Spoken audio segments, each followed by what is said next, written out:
Salut bande de gâtés, c'est Caïs. Aujourd'hui on se retrouve pour une nouvelle vidéo. On va parler de la Jordan 2 en collaboration avec Maison Château Rouge. Introduction.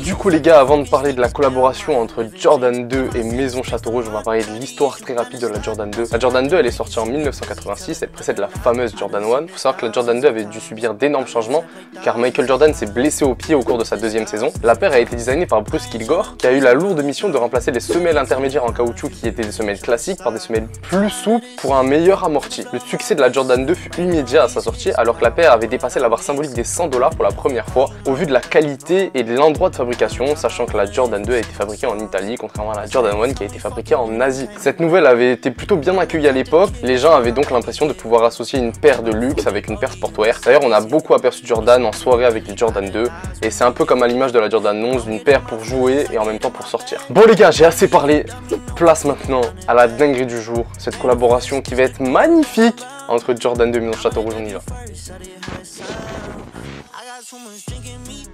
Et on commence les gars avec cette box, du coup estampillée du logo Wings avec les bandes qu'on retrouve souvent chez Maison Château Rouge.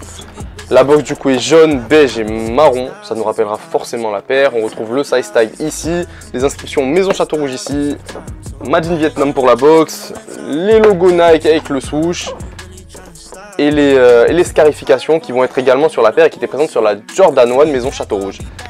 On ouvre la box. Ok. Pour ceux qui n'ont pas vu, ça va être à l'image du t-shirt en fait les gars. Et pour ceux qui n'ont pas cliqué, je vous dis dès à présent, cette paire est une putain de dinguerie. De la box au moindre détail dans la paire, on y va. Du coup dans la box, vous allez pouvoir apercevoir la bague de champion NBA en bas à gauche, le logo Jordan avec le shop Maison Château Rouge. Qu'est-ce qu'on a ici? On a des étoiles. Et sur la bague NBA il y a le logo MCR comme sur mon t-shirt. On en parlera après du t-shirt. Ce qui en est du papier, le papier est une dinguerie.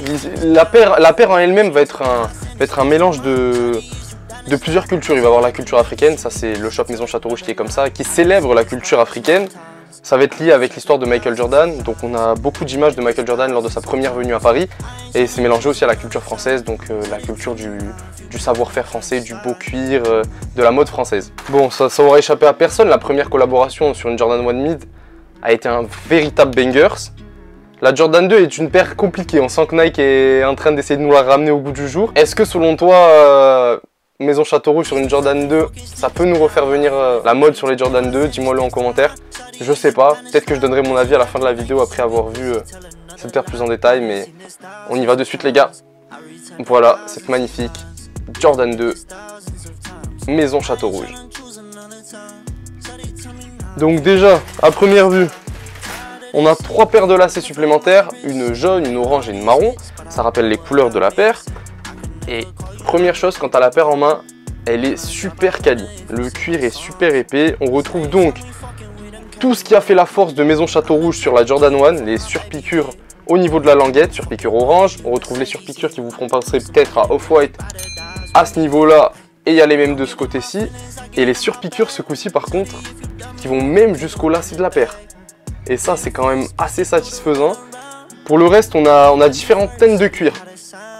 Et ça c'est très fort parce que sur les Jordan 2 il y a un maximum d'empiècement et je trouve que habituellement on n'est pas trop capable de jouer de ces matériaux, enfin de ces différents empiècements avec de différents matériaux. Là on a du cuir très premium, ça j'en suis persuadé, avec différentes teintes de couleurs. Donc on a du beige, du crème, du blanc, du gris, du marron, du jaune, du orange forcément. On retrouve des points au niveau de la midsole, des petits points, donc c'est une midsole blanc cassé avec des points beige. Des genres de taches de peinture beige.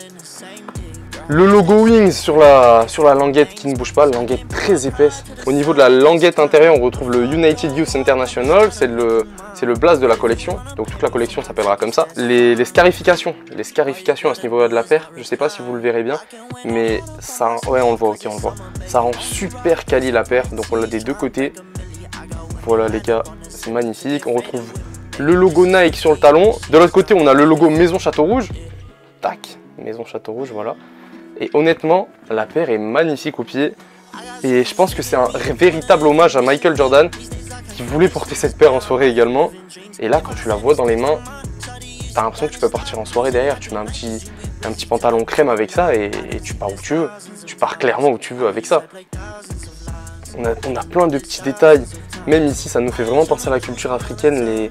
Le cuir qui a été découpé comme en dents de scie un peu. Vous voyez, ça fait tout le tour, ça habille véritablement la paire. En fait, on a l'impression que cette paire a été habillée pour sortir en soirée en fait. Et c'est surprenant, c'est vraiment surprenant. Au niveau de la sole, on retrouve du coup les coloris blanc, orange et jaune. La sole n'a rien de spécial, il y a le Nike. Ah, incroyable. Il y a le 10,5 ici. C'est la pointure. C'est incroyable, j'avais jamais vu ça sur une sole. Ok, incroyable. Mine de rien, la paire est super légère. La dernière fois, on parlait des Air Force One Mid qui étaient super lourdes. Ben, elle, pour le coup, la paire semble lourde, mais quand vous l'avez en main, elle est super légère. On sent que c'est agréable, on sent l'amorti au niveau de la midsole. Ok, c'est vraiment sympa. On a tous les trous d'aération aussi, j'en ai pas parlé. Ils font tout le pourtour ici de l'avant de la paire. On a du daim vraiment à ce niveau-là et sur le talon. Et sinon, c'est vraiment du full cuir. L'intérieur, c'est un tissu. C'est un tissu premium marron. Du coup, des touches de marron, elles viennent par-ci par-là, mais c'est vraiment beau. Et j'ai pas dit ça tout à l'heure, mais sur la languette, il y a les scarifications, exactement comme sur le côté de la paire. C'est vraiment sympa. Bon les gars, dites-moi de suite en commentaire ce que vous pensez de la paire. Essayez de faire abstraction du fait que ça soit une Jordan 2. Parce qu'ok, c'est une Jordan 2, mais le taf est incroyable. On voit très rarement un taf autant poussé sur une collaboration. Ça, je tiens à le dire. Sachant que les collaborations, finalement, on se rend compte que les designers ont quand même libre recours. Parce que là, ils nous ont taffé la box, ils nous ont taffé le papier très fort, la collection de vêtements. La collection de vêtements, je vous invite à aller voir. J'ai le t-shirt ici. Je sais pas si vous allez voir grand chose, mais le t-shirt est vraiment super bien taffé. Et du coup, tu as les 3 paires de lacets en plus. Enfin, vraiment, je trouve que c'est un banger, une véritable réussite. On a appris que le patron, le boss de chez Maison Château Rouge aurait aimé taffer une Jordan 3 ou une Jordan 4. Mais si dans le futur, Nike le laisse taffer une Jordan 3 ou une Jordan 4, c'est littéralement incroyable. Parce que cette Jordan 2, les gars, c'est un véritable banger. Et comme je l'ai dit précédemment dans la vidéo, si ça avait été autre chose qu'une Jordan 2, on n'en serait pas à ce retail là. Concernant le retail, 225 €, c'est cher, on est d'accord, mais je pense qu'au vu de la qualité des matériaux et du travail qui a été effectué sur cette capsule, cette collaboration dans son entièreté, quand tu mets 180 € dans une collaboration à la Off-White où tu as des matériaux, c'est que des matériaux synthétiques, et là c'est du full cuir et tu sens vraiment que c'est quali au maximum. Ok, je pose mon billet et je dis pas non. Je parle des dunks souvent, mais quand je parle de la qualité du cuir, ça n'a rien à voir. Vous avez un cuir, les gars, il est premium au possible. Donc pour toutes ces raisons, je pense que c'est une collaboration qui a été réellement réussie et ça honore la culture africaine et surtout la qualité française. Parce qu'on dit souvent « Ah, on n'a rien en France, on n'a pas de shop ». Ben regardez les gars, on a un shop français à Paris qui nous a sorti une dinguerie en collaboration avec Jordan Brand. J'espère que la culture qu'ils envoient avec cette paire va traverser au-delà de l'Europe, au-delà de la France. Et que ça permettra à d'autres designers français, d'autres maisons françaises d'exploser au grand jour et de pouvoir travailler avec Jordan, Nike ou encore d'autres marques. Voilà les gars pour ce unboxing et cette review, j'espère que ça vous a plu. N'hésite pas à me dire en commentaire si tu as cop cette paire, si tu vas essayer de la cop, ce que tu as pensé de la vidéo. Comme d'hab, merci beaucoup pour la force les gars, ça fait super plaisir. Je vous envoie que du love, c'était Caïs. Chiche.